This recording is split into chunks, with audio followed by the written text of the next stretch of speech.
उभ्या जगाला अन्न पुरवणारा शेतकरी आहे आणि आज आपण जुन्नर तालुक्यातील अग्रगण्य असलेल्या पिंपळवंडी गावामध्ये अन्नत्याग आंदोलन करण्यासाठी या ठिकाणी उपस्थित आहोत।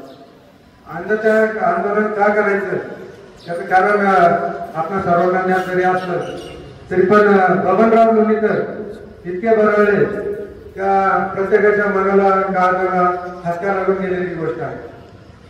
काय म्हणाले बाबांनी लोणकर, तुम्हाला चप्पल देतो, तुम्हाला कपडे घालायला देतो, तुम्ही जी पॅन्ट घालता ती पण माझी आहे, तुम्ही जे खाता अन्न सुद्धा आम्ही देतो। त्याच्यावर परत म्हणजे आमची चप्पल आहे, आपण बबनराव तुमच्या पायाचे बूट घालतात, तुम्ही जे अन्न खाता ते पिकवणारे सगळे आम्ही आहेत हे ते विसरले चेअरमन साहेब। खरं तर आपल्या तालुक्यामध्ये त्यांना आल्यानंतर निश्चितपणाने मारून टाकतात, तो काही विषय नाही, आपण छत्रपतीचे मावळे आहोत आणि मग बबनरावचा बबन आपण केला तर बघण्या सुद्धा करायला आपल्याला काही अडचण नाही। अशी आपली सगळी छत्रपतीची आपण मावळे आहोत। त्या अनुषंगाने अन्नत्याग आंदोलन करण्यासाठी आमचे निवृत्ती दादा म्हटले की बाबा नाही आपण आंदोलन करायचं, तर ते वाघ आहे ते काय करू शकतात, त्या वाघाच्या छातीसारखं ते म्हटले नाही उपोषणाला मीच बसणार आहे आणि आहेत सगळे शेजारी, तरी पण निवृत्ती दादा म्हटले नाही मीच राहणार।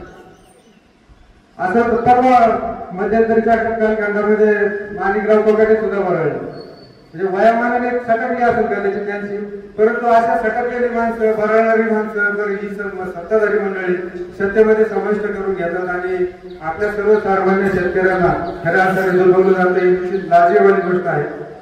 त्या अनुषंगाने आमचे आंदोलन आपण चालू केले। जोपर्यंत बबनराव लोणीकर या ठिकाणी येत नाही आंदोलनस्थळी आणि माफी मागून त्यांचा पदाचा राजीनामा घेत नाही, आपण खरं तर मुख्यमंत्र्यांना या आपल्या सर्वांच्या याच्यानुसार त्यांना कळवणार आहोत आणि त्यांनी निश्चितपणाने ती भूमिका घेतली पाहिजे असं आमचं सगळ्यांचं मत आहे।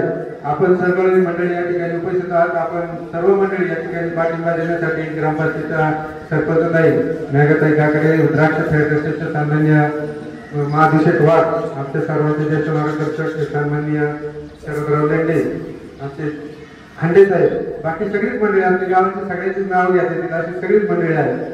आपण प्रातिनिधिक स्वरूपामध्ये उपोषण स्वरूप करण्यासाठी आपण उपस्थित झाला त्याबद्दल आपण सर्वांचं या ठिकाणी स्वागत करतो आणि थांबतो। धन्यवाद।